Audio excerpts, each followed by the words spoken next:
A road can take you to where you wish to go, but some roads take you to where you are meant to be. Kweku was just a boy on a simple errand, but Africa is a land where spirits wash, where tricksters play, and where the unknown waits beyond every bend. This is the story of a journey that should have been easy. African folk tales are more than just stories. They are whispers of the past, lessons for the present, and warnings for the future. Today, we bring you a tale from the Ashanti people of Ghana, a tale of courage, faith, and the hidden forces that guide us. Now sit back, listen closely, and prepare yourself for a simple journey that turns dangerous. Kweku was 12 years old and eager to prove himself. His father, a respected elder, had given him an important task: carry a message to the chief of the neighboring village. It was a journey he had made before. The path was familiar, the sun was warm on his back, but as he took his first steps, a strange wind blew, rustling the trees in an unfamiliar way. A shiver crawled down his spine, but he ignored it. At the edge of the village, an old woman sat beneath a twisted baobab tree. Her robe was faded, her face lined with age. She looked at Kweku and shook her head. "The road ahead is not the same as it was yesterday," she murmured. Kweku hesitated. "I know this road well, nah." She smiled, a smile too knowing, too wise. "The road knows you too, but do you know yourself?" Something inside Kweku stirred, but he dismissed the feeling with a respectful nod. He walked on. He did not look back.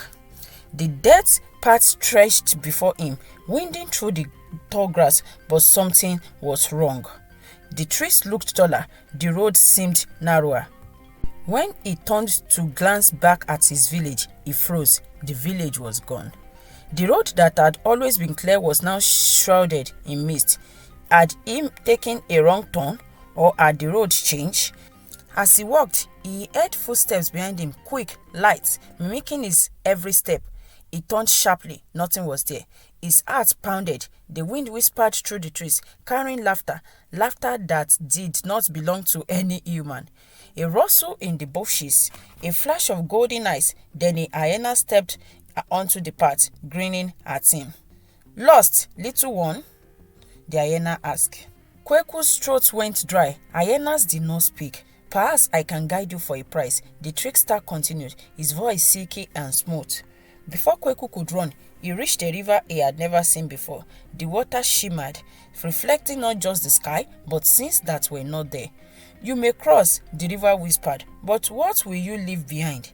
Kweku hesitated. His satchel contained only a carved wooden bead, a gift from his mother. Could he afford to part with it? With trembling hands, he placed the bead into the river. The waters parted. Kweku stepped forward, but as he did, he felt something pull away from him. Something he could not see, something that had been a part of him. On the other side, a village stretched before him, but something was wrong. The people wore clothes woven of silver. Their eyes glowed like molten gold, and as he walked through, they whispered, not with words, but with thoughts. "You should not be here," one voice echoed in his mind.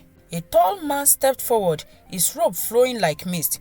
"You seek the chief's village," he said. "I can take you there." Kweku hesitated. The old woman had warned him. Could he trust this stranger? "Do you have another choice?" the man asked, reading his thoughts. With no other path forward, Kweku followed the man, but with every step, the words seemed to change. The trees grew taller. The sky darkened.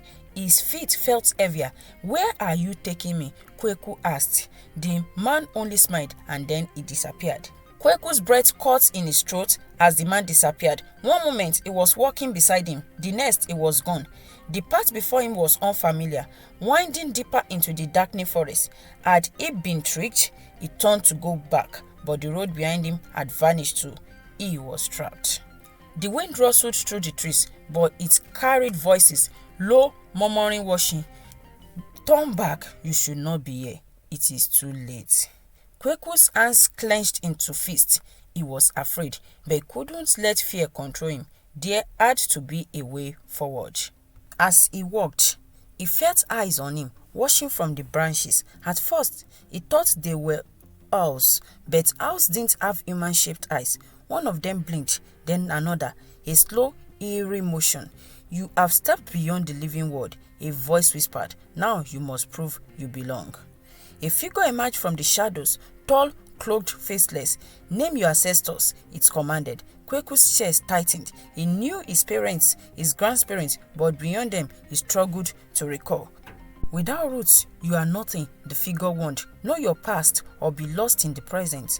A river appeared before him, black as the night sky, shimmering with unknown energy. "Step in and face yourself," the faceless figure instructed. Kweku hesitated. What would he see? He stepped in, the water rippled, revealing a reflection not of his body, but of his soul. It showed his fears, his mistakes, his doubts. Could he accept them?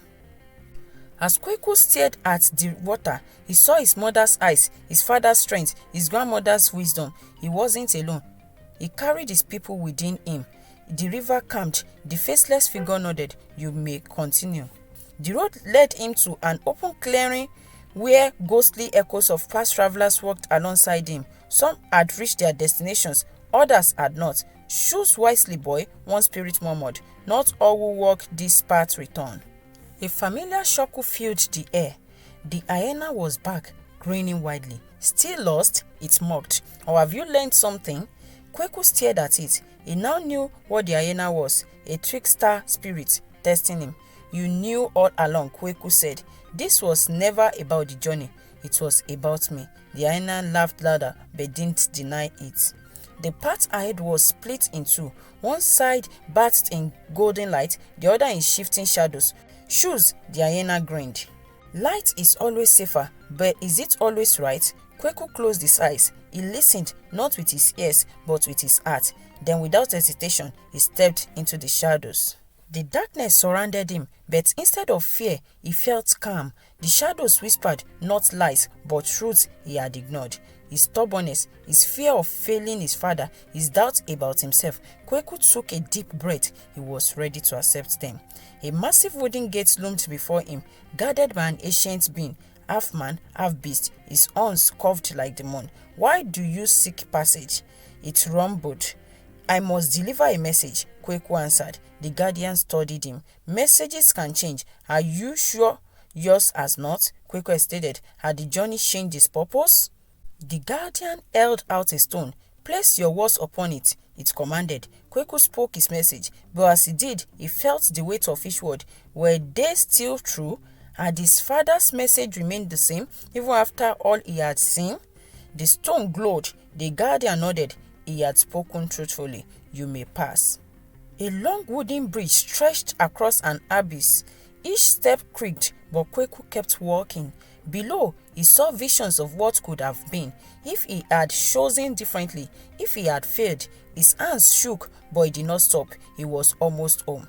As he stepped off the bridge, he found himself back on the familiar dirt road, but something was different. The village ahead was no longer a strange one. It was the chief's village. Had the journey taken days, hours, or had time moved differently? The chief was waiting, seated on a carved stool, his staff resting against his knee. "You have seen much," he said, studying Kweku's face, "and now you carry more than just your father's message." Kweku nodded. He understood. He spoke his father's words, clear and true, but when he finished, the chief smiled. "Your father did not send you just to deliver this message," he said. "He sent you to find your own." Kweku's heart pounded. Had his father known all along? The chief handed Kweku a small carved stone, similar to the one the guardian had given him. "Carry this home," he said. "It will remind you that truth is not in the message, but in the messenger." Kweku walked back the way he came, but the road felt lighter. The shadows were gone, the whispers silent, but inside, something had changed. When he reached home, his father was waiting. "You have returned," he said, a knowing look in his eyes. Kweku placed the capstone in his father's hands. "Yes, Baba, but I did not return the same." The road had tested him, the spirits had guided him, and now Kweku understood. A journey is never just about reaching a place, it is about discovering yourself. This story teaches us that the world is full of sin and unseen forces, that wisdom comes with experience, and that sometimes the most dangerous roads leads to the greatest lessons. So tell me, if you were in Kweku's place, would you have listened to the old woman? What lessons do you take from this tale? Let's discuss in the comments. And if you love African folktales, don't forget to like, share and subscribe to this channel for more thrilling stories.